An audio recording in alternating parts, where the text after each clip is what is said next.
And good afternoon, everybody. I'm Bobby Marquesos, 98.1 FM, 1220 AM, KHTS.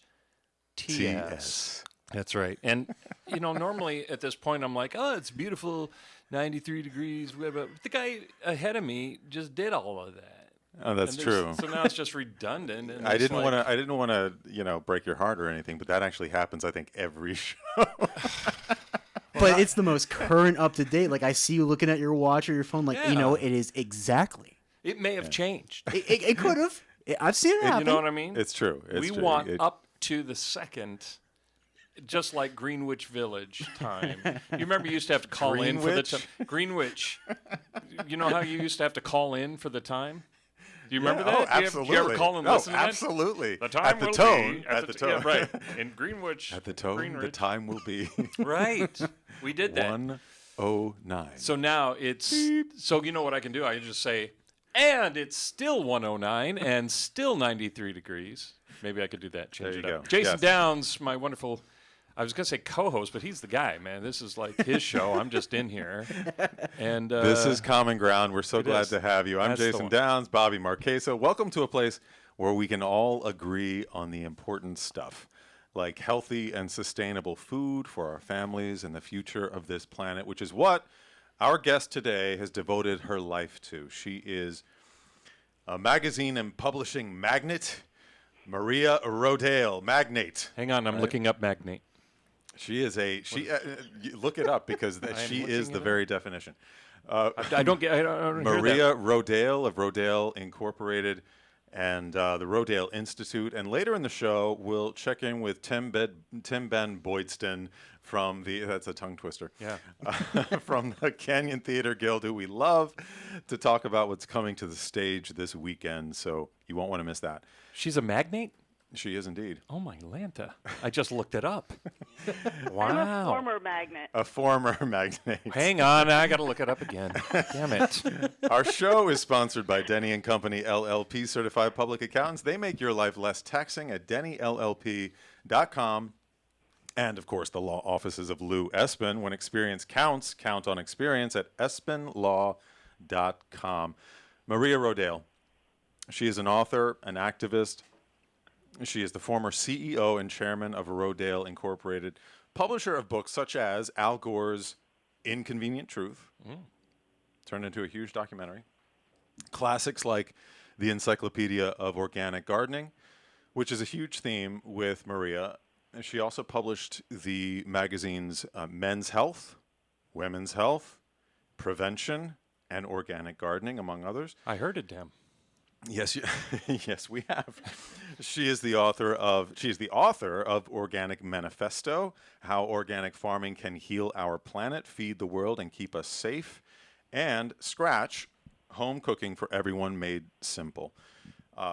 Sorry, that's not even the whole title. This is the best part. Fun and totally delicious. Oh, now it makes sense. I need that book, by the way. I need that book.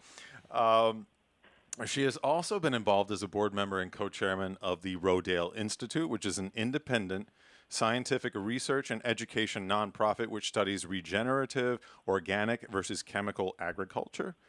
She was co-chair from 2007 to 2017 and still sits on the board. She's received all kinds of awards for her lifetime of service and activism, including the National Audubon Rachel Carson Award in 2004, many others. She resides in Bethlehem, Pennsylvania, and is mother to 3 daughters. We're not going to have time for the interview. But I thought it was important to. This is a list. You've got 5 more pages. What did you? And that's not. That's not even enough for her. I'm telling you. She sounds amazing. I wish she were here. Wait a minute. She is. Maria, thank you so much for being here. I'm a huge fan, as you can tell. So just wipe the drool up, man. It's getting into the chords. Well, it's my pleasure to be here. Well, I love that you said this about yourself. This is how she described herself. By day, I'm chairman, and this was back when she was chairman. By day, I'm chairman and CEO of one of the largest independent publishers left in America. By night, I'm simply MOM. Exactly. Which stands for mean old mom. Ooh. Yep. Yeah. We've been there at home. You're just you're just that, and you have your kids to clean up after and spit to wipe up, and well, so I mean, you have an interesting thing. I mean, your daughters, you like to say, were born in 3 separate decades. Right. So I mean, that's an interesting story in and of itself, and we have so much ground to cover. I don't know where to begin, but how are your daughters doing? My daughters are great. My oldest is 39. Okay. And I have a granddaughter who's 4. My middle daughter is 24, and she's off on her own working. She got a real job. And then my youngest is still at home. She's 15. So they're all doing really well, and we're healthy, and that's all I can ask for right now. Do you have room for one more? Because first of all, will you be my mom? Second of all, can I eat at your table someday? You already have a daughter and a wife to raise you. That's true. That's Jason, true. And they've done a fine job. Have they, though? You're right. I probably shouldn't speak so soon. The jury is still out, and they're still working on me every day. So I've been aware of your magazines and your work in organics over the years because my mother is also very passionate about gardening. We grew up eating the greens, and such directly to the table. Sometimes much to our chagrin, but I really value that and always did. And the relationship with the earth. She came from a farm just like you did. You came from the first organic farm in America. Is that true? Yeah, my grandfather is considered the founder of the organic movement in America, and he started Organic Gardening magazine in 1942, and I grew up on the farm that he tested all his theories on. That is So you were like a guinea pig. Yes. Yeah. Here, eat this, and tell me. Well, but I mean, come on. I mean, yes, but in 1942, weren't most things still pretty much organic? No. Well, and first of all, I was not born in 1942. No, I you were didn't born come in along until 1962. Yes. But actually, 1942 is really the birth of the popular chemical era. A lot of the chemicals that were used for warfare during World War II were then shifted to be used for, it actually started out as a way of disposing of waste. And then, people figured out how they could make money from it. So yeah, that was the birth of the chemical age. Well, I mean, okay, so I became acutely aware of you when I saw the documentary film Kiss the Ground. So, yeah. I mean, that's when I really put sort of, your face to the name, et cetera, et cetera. But, and for those who have not seen the film, you should see it. It's an eye-opener. It's extremely well done. Yeah. Woody Harrelson narrates it, and there's all kinds of great people in it, including Maria Rodale. So, but it's about how our farming techniques. So you're talking about these chemicals and whatnot that really sort of got their introduction to society during the 40s, during the war years. Well, industrial farming, as I learned in this film, is sort of responsible for the state that we find ourselves in now, which is I don't want to use the word crisis, but you can elaborate. But essentially, the way that industrial farming has taught this country to farm and other countries is essentially basically robbing the soil of all the carbon, which is which is the whole ball of wax. And so here we are after 100 years of this type of farming. And this film teaches us how to, and you and the Rodale Institute are teaching farmers and teaching organic farmers, all farmers, how to till the ground in a way that does not destroy it, that doesn't turn it into a dust bowl. Is that essentially how you would describe it? Or I would say, well, first of all, crisis is the right word because, what what current chemical agriculture does, and I include GMOs in this because it's really a vehicle for putting more chemicals on the soil, is that it kills the organisms in the soil that actually do the work of storing carbon. And so and those organisms also absorb water, which helps during times of droughts and floods. And they, we're only just scratching the surface of the nutrient component of that. But from an environmental standpoint, we know that these chemicals are destroying the Earth's ability to store carbon. So we're spewing carbon out with cars and coal and industry, but we've also decimated the planet's ability to do the work that it was meant to do, it's such a big deal. It's such a big deal. Right. And you guys, your grandfather started the Rodale Institute in 1947 to essentially counter, right, what was happening in industrial farming. Yeah, his concern was more on the health side of things. He believed that healthy soil would create healthy food, and that would create healthy people. And he is correct. That's the truth. That's a crazy idea, lady. That's crazy talk.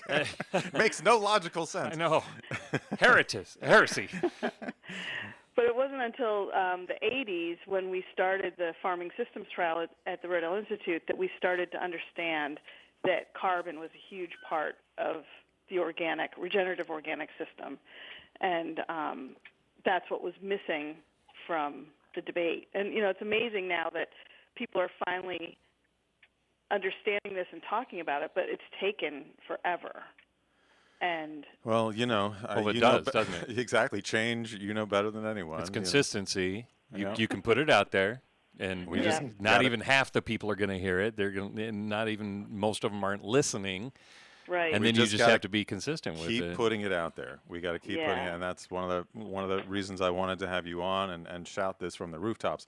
So you served as CEO and chairman for I guess what turned out to be the last 10 years of the publishing of Rodale Publishing.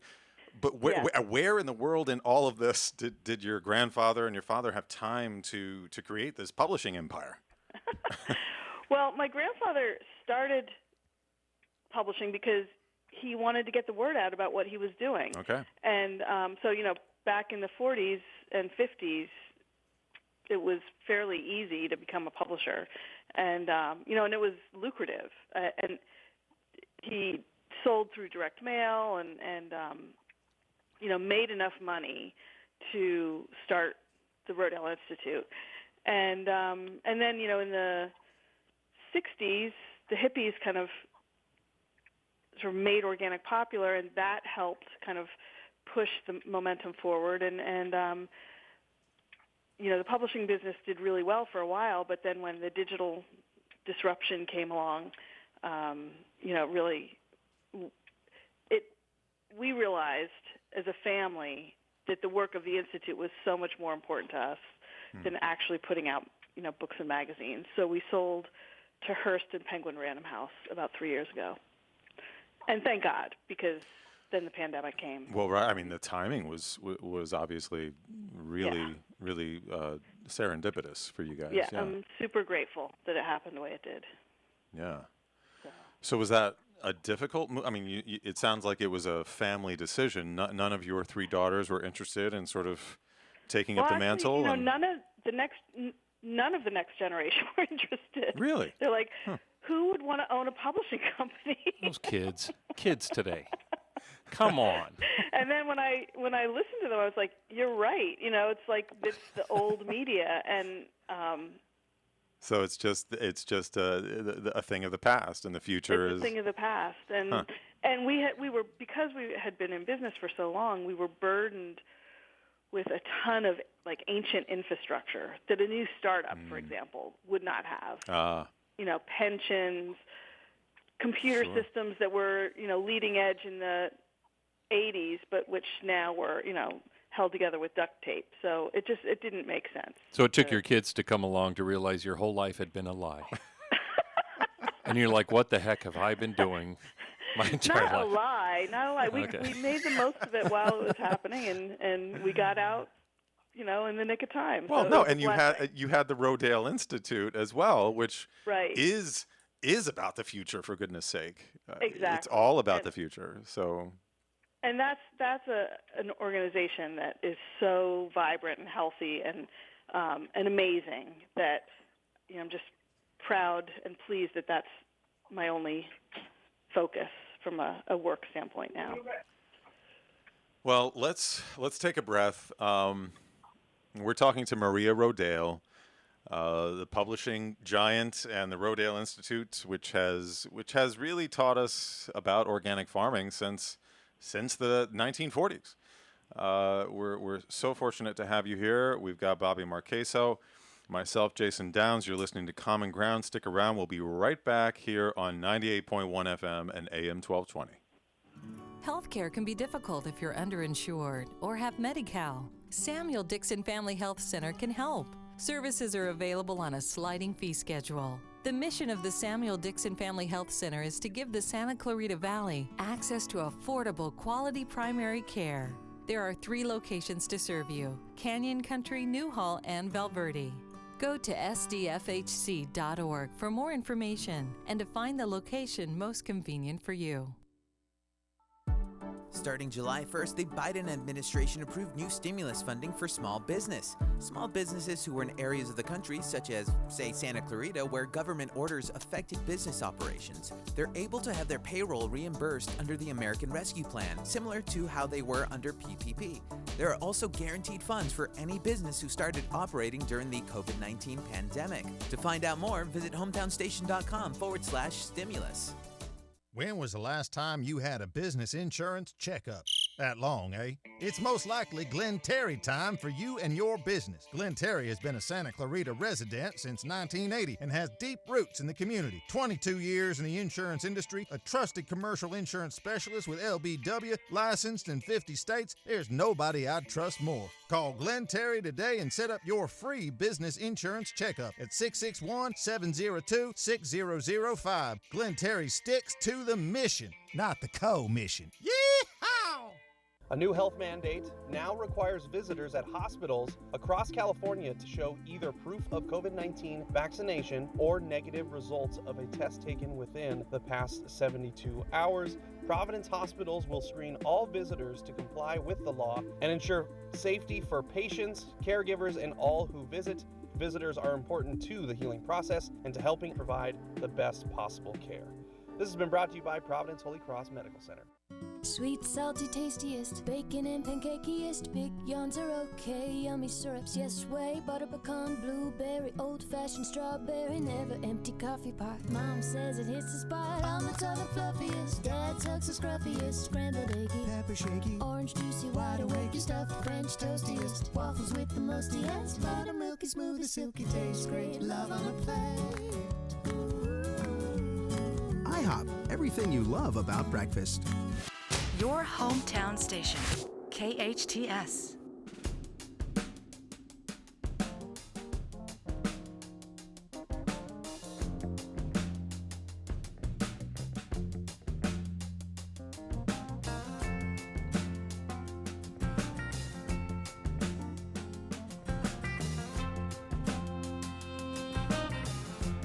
And welcome back, everybody. It is 98.1 FM and 1220 AM KHTS. You're listening to Common Ground. It's 127, 93. Did we have weather before this came in? We did not. There No, you we go. did not. And 95 degrees. See, it's changed. And this is something that'll blow your mind. So last week you said we're going to talk about the future, and now we're here, and you're saying that the future, because you said it in the past, but now the past is not. It's here.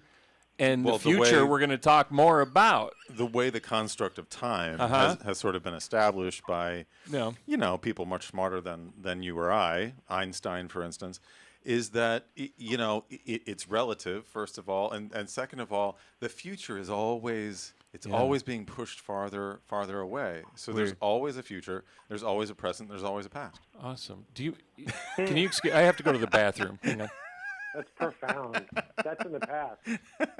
Maria Rodale is on the line with us. Very fascinating. You know what? Truthfully, Maria, we could just talk to her for hours. The experience and what you've come from, what you've built, and where you're headed would just take up many, many hours. You're so I can tell from your characters, you're just so rich and full. You know what I mean? Like there's just so many layers to you, a lot of depth. I love that. So Thank you. it's a pleasure to have you on the show. Thank you very much. Yes, and you and your family have been such an example to the rest of this country and the world in this pioneering of organic farming. And I mean, like I said, I'm a big fan. Thank so with the last few minutes that we have you, I want to talk about Maria's Farm Country Kitchen. First of all, find out, if that kitchen is still open for me to come and sit at your table, and where you see the country going, where you see farming going. Just talk about the future as Bobby pointed out. Okay. Well, sadly, Maria's Farm Country Kitchen, my blog, is currently on hiatus. But you can get all my recipes in my book, Scratch. And, of course, you're always welcome to my actual real kitchen table, where we talk about the future quite a bit. And, times are strange, that's for sure. But I'm actually fairly optimistic because I think people want to see positive change happening.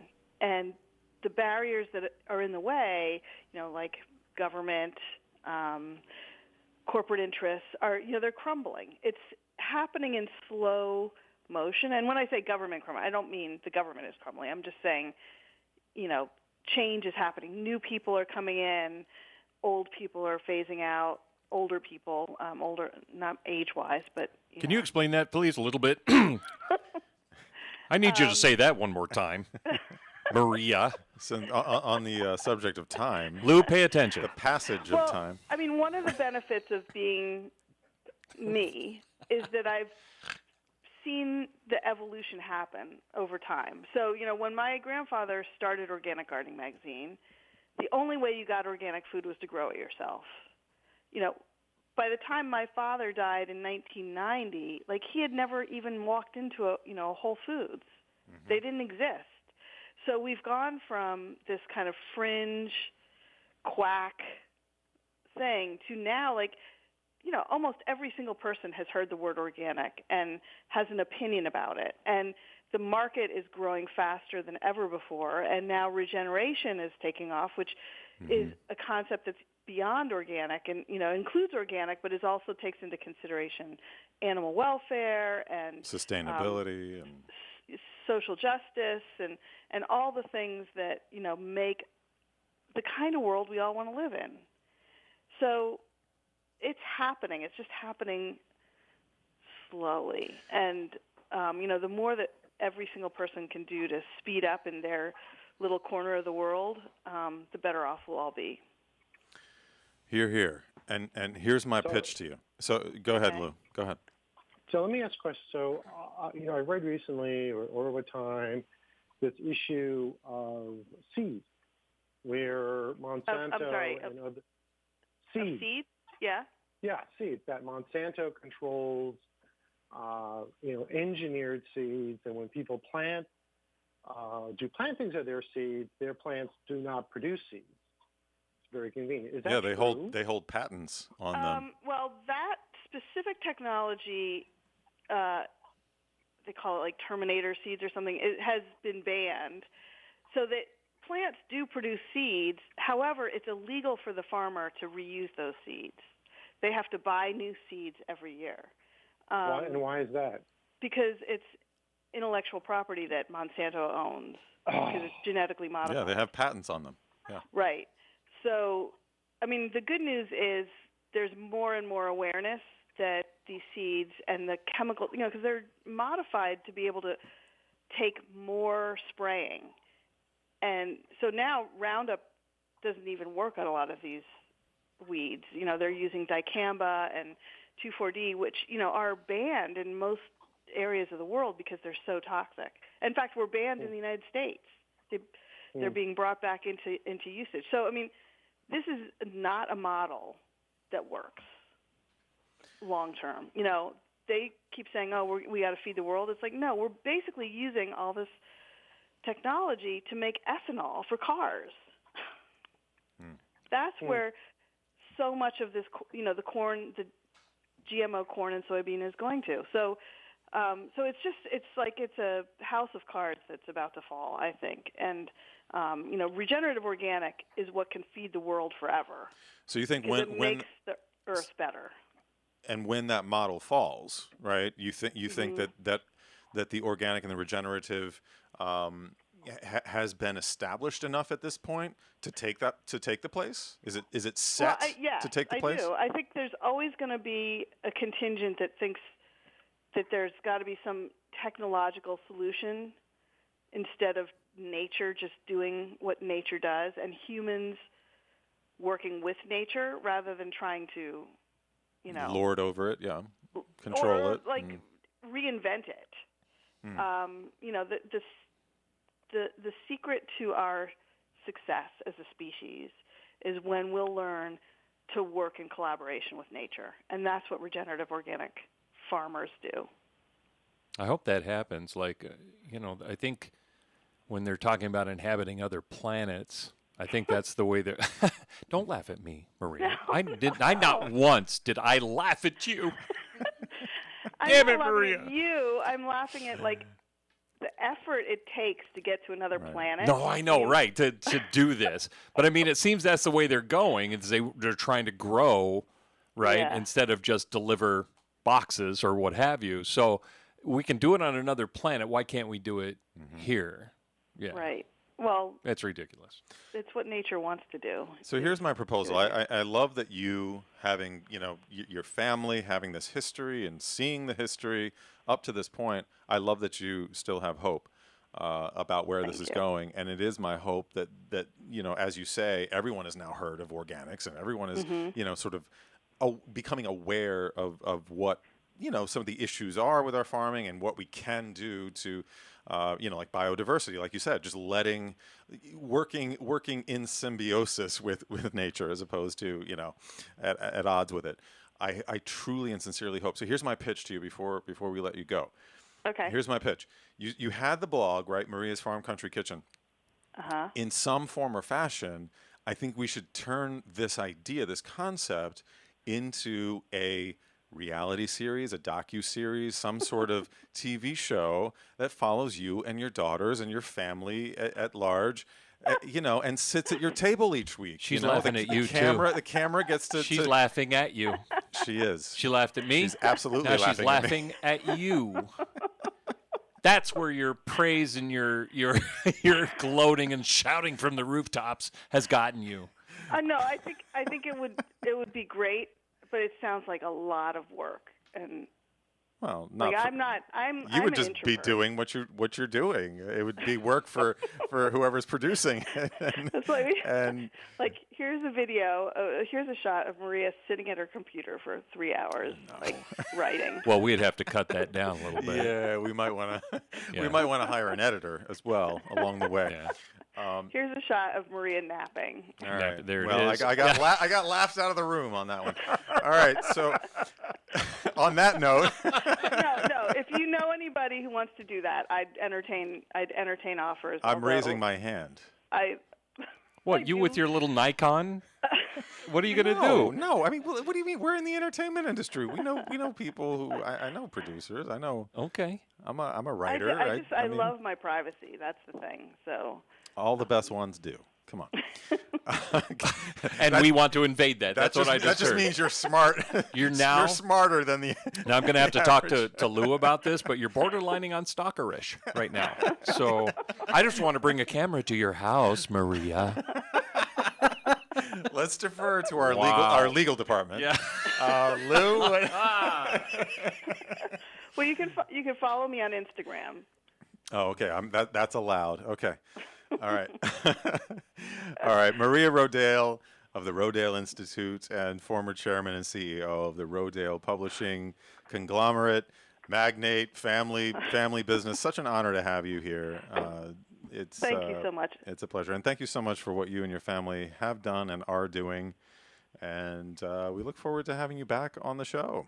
Yeah, I really enjoyed or it. So creating thank you a for doing. reality show around your privacy. Okay, stop now. Okay. The judge Thanks told for you to. getting the word out. Thank you, Maria. Thank you, Maria. You take care, everybody. All right. You too. Bye. Bye-bye. Hi, Maria. Can I come with the camera and film you while you're napping? What is that? Bobby, first of all, don't twist my words, I didn't mister. twist nothing. You said, I want to bring a camera to your house, and you just do what you do. And she's like, I'll be napping. And you just smiled. Big old smile. Bobby's got a point. Bobby's got a point. I'm just saying. All right. By way of diverting this negative attention on myself, she's a wonder. Let's talk about how every time we say goodbye to someone on the phone, right, Bobby has a very distinctive way that he says farewell, and that is bye. Bye. Bye. He does. I've noticed that, actually. Bye. Shut up. So who in your life, was that is that your father, your mother said No, goodbye never every did. time No. on the phone? And I also say hi the same way. Hi. The So same way. it's sort of a question. And it's sort of a little grimace on your face. Hi. It's like a little painful, a little. There's a whole lot mixed in there. Bye. Painful. So this is the way that you take the 5-year-old in him. It is the 5-year-old in me. So shut up. I know you are, but what am I? So this is how you divert attention.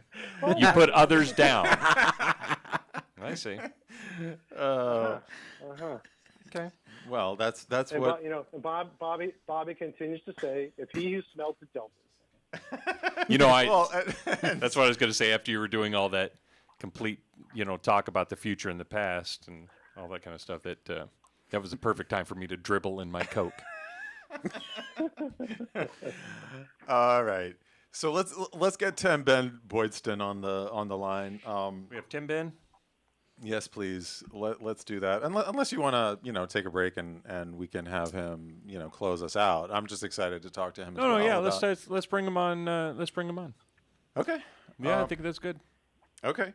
Has not called yet, so I'm waiting on the line for him. Okay, I'll give you his number then. Oh, okay. Do you guys want to just banter and then I'll get him on the line? Sure. Okay, cool. 1 sec. Here you go. Hi. That's his Do number. you want to go back to that? So let's talk about. Let's talk. Bye.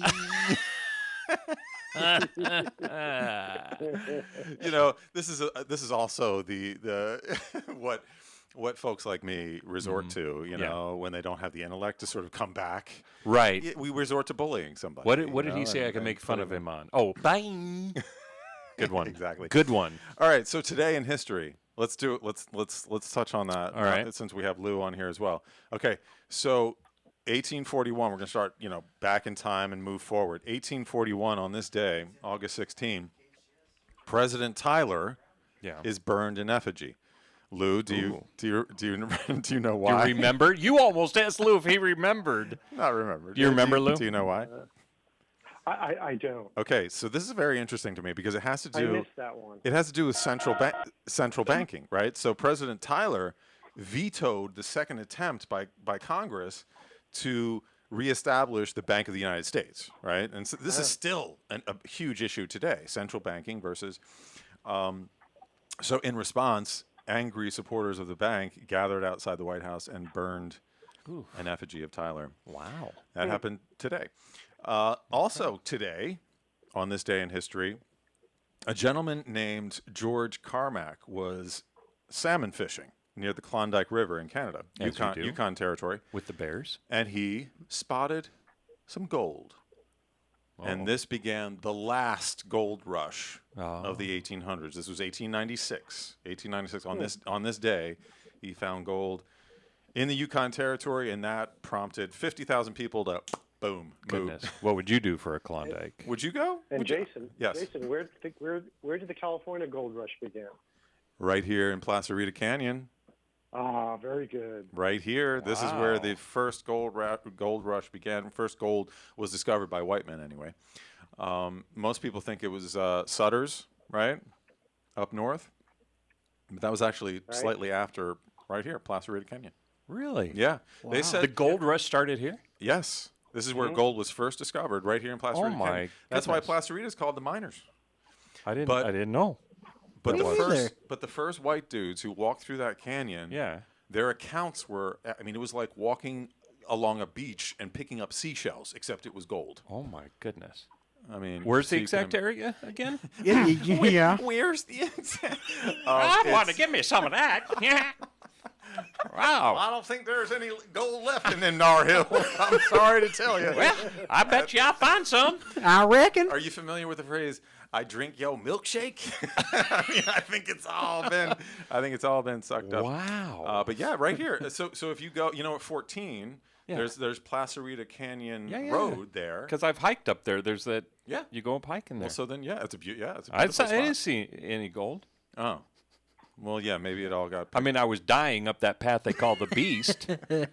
There's the walking trail there is called the Beast, and apparently it's 14 miles long. Oh. But apparently, so you didn't know that going in. I did not. I had to look it up, and it said 14 miles. After 2, I stopped and looked it up, and I'm like, yeah, no. And then I walked back. Well, next time that's you go, interesting. Yeah, right. So many people all across America. Yes. Came by wagon train and everything like that and to I believe, hear. Yes. Well, and Lou, I don't know if you know why, but for some reason, Sutter's Mill up north got more attention nationwide, right? And that's where most better publicist. So the 49ers, the 49ers, up near San Francisco, that whole thing. I mean, for some reason, that became more of the focus than Placerita Canyon. I'm not sure. I don't know. Because San Francisco had a natural harbor, and Los Angeles just easier to. Yeah. Okay. Interesting, and I would love to talk more, but we do have another special guest. We do have Tim Ben Boydston. Is he on the line? Okay, hey Tim Ben. Sorry, we got a little off. Jason got a little off on a tangent. We apologize, Tim Ben. No worries. Jason tends to do that. I've noticed. I haven't known that long, but he seems to know all things about all things. Yeah, I guess since the last time you were here. I'm curious by nature. Since the last time you were here, he's on to me. Tim Ben. He's in the studio now. Like it's not just you and I. Not on a beach in Puerto Rico. Right. Right. Oh, that's very encouraging. Although the reason why that Sutter's Mill was the beginning of the gold rush. Okay, good. Yes. Because the gold discovery here, which was prior to Sutter's Mill, was not publicized. Number one, number two, there wasn't as much gold. Okay. All right. Well, that's pretty much it. Because you don't see. They did a little mining, but the results were nothing like it was in the lower Mill. Sierras further north. Okay. Because of what the geology says. But never mind. We're not going to get into that because we're here to talk theater, right? Well, you're just a wet blanket, aren't you? No. I just wanted to straighten out for somebody that actually lived for a few years. Wow. As opposed to us newbies, yeah. Okay. All right, so Tim Ben. It was a really fun festival, and it celebrated it, and it took place up there in Placerita Canyon Park. I don't care. It was great. I don't care anymore. You don't care. Nope. I care. Yes, but could I get you to care about coming and see a great show, especially if you wanted to impress your significant other, because it's kind of a cool show. That's a very good angle. Yeah, good transition. There's a lot of romance for your significant other. That is a good angle for date night. So it's Pride and Prejudice. It's Pride and Prejudice. The classic. People know this story. Jane Austen, amazing author, in English time of nobility and honor. Shall we say? Exactly. Old-fashioned manners and what like that. Bridget Jones's Diary. Of course, it does kind of, it kind of dwells on the people in the more of the upper class. That's what it is about, because people in the lower class then were working for a living. Like for instance, if they did Pride and Prejudice here now in this time, it would probably take place up like in Westridge and like that area. Oh yeah, and then I could just walk to the theater. Where we all have a job. Yeah. All right, so we're going to take a quick break, but stay with us because we're going to talk to Tim Ben Boydston more about Pride and Prejudice coming to the Canyon Theater Guild this weekend. So stay with us right here on Common Ground, KHTS 98.1 FM and AM 1220. This is Bradley from Santa Clarita Grocery, the all-volunteer grocery program serving children, families, and individuals experiencing food insecurities. Since January 2020, Santa Clarita Grocery has distributed 83 tons of fresh groceries to 4,465 families in the SCV. Santa Clarita Grocery is a drive-up, drive-through service with physical distancing in place to continue serving our community. If you are in need or looking for a charity to do the most good for our community, please consider partnering with us by donating to Santa Clarita Grocery, one of the most efficient charities in the Santa Clarita Valley. A full 99 cents out of every dollar goes directly back to the community. Santa Clarita Grocery operates on a 1% overhead and is sustained through private donations. Santa Clarita Grocery is at 21176 Center Point Parkway in the Oasis Furniture parking lot. Please visit our website, santaclaritagrocery.org, or our Facebook at Santa Clarita Grocery to make a difference in our awesome town community. 661-425-7575. Be our guest and experience the difference. Gavin Newsom is the most arrogant governor the state has ever seen. He's imposed some of the most restricted COVID mandates than any other state in the country, and yet California is no safer than any other state. I'm Arif Halaby, owner of Total Financial Solutions. We've been assisting Southern California residents with their financial goals for over 25 years. Under Newsom, my friends, neighbors have lost their jobs and their businesses. Our kids have lost a full year of in-school education and will now be forced to wear uncomfortable, restrictive masks. This is all in defiance to the very science Newsom and his cohorts pledged to follow. COVID restrictions, a spike in crime, and a homeless crisis are all blamed on Newsom's policies. More than 1,900 people a day have left the state of California. Enough is enough. It's time for a change. On September 14th, I urge you to vote to recall Governor Gavin Newsom. We support replacing him with Larry Elder, not a politician, but a leader with sensible solutions. So let's fix California. Vote for Larry Elder. Visit electelder.com. That's electelder.com. When was the last time you had a business insurance checkup? That long, eh? It's most likely Glenn Terry time for you and your business. Glenn Terry has been a Santa Clarita resident since 1980 and has deep roots in the community. 22 years in the insurance industry, a trusted commercial insurance specialist with LBW, licensed in 50 states. There's nobody I'd trust more. Call Glenn Terry today and set up your free business insurance checkup at 661-702-6005. Glenn Terry sticks to the mission, not the co-mission. Yeehaw! I listen to it all day, every day. Hometown, your hometown station.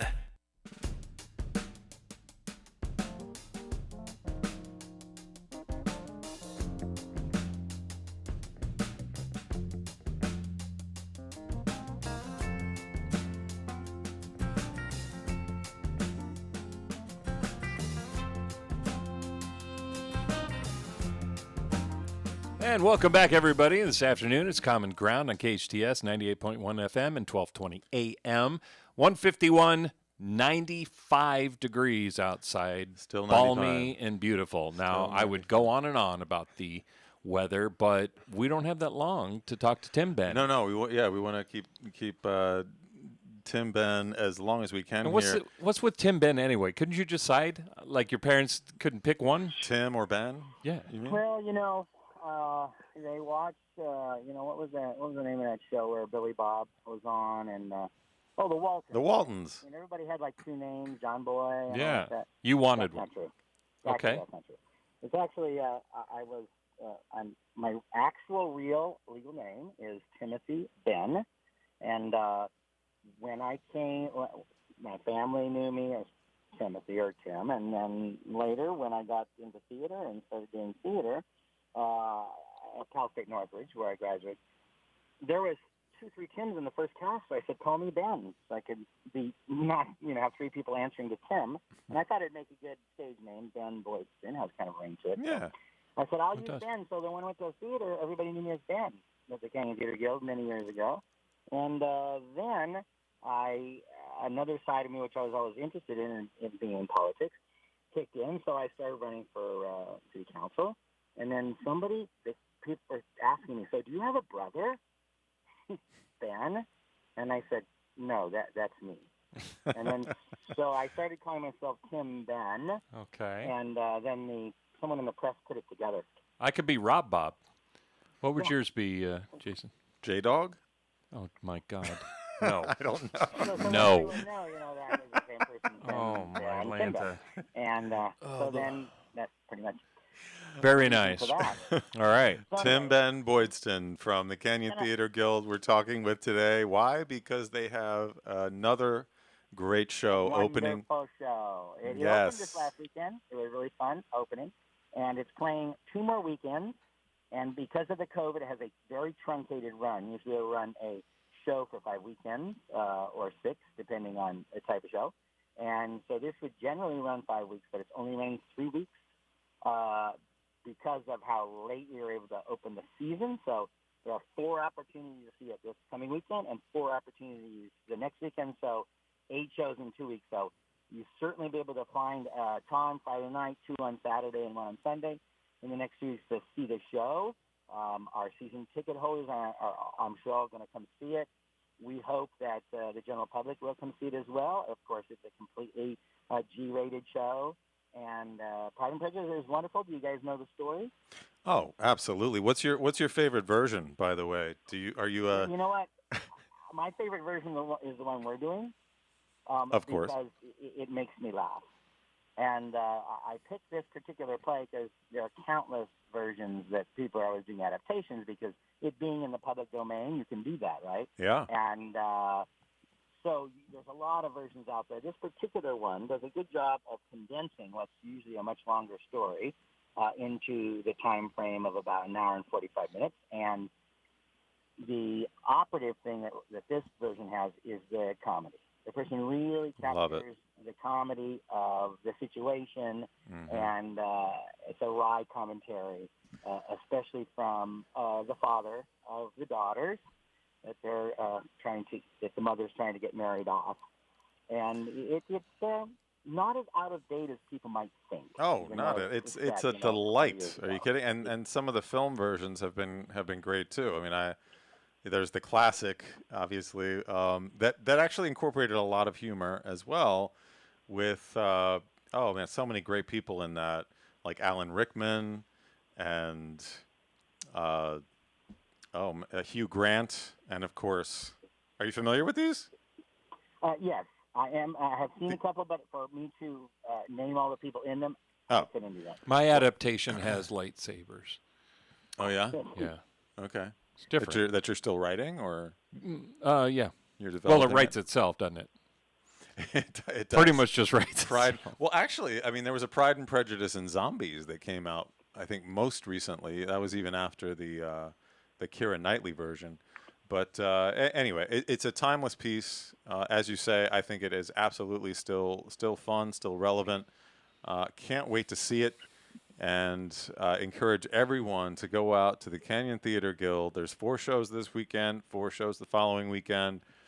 How would you recommend people get tickets? Do they need to get them ahead of time, or? You know what? You can do that. You can do it both because we just opened up. It is very possible just to get tickets when you walk up to the box office. But you can also buy tickets online, and or you can call into the box office 799-2702 and just talk to one of our great people at the box office, and they will.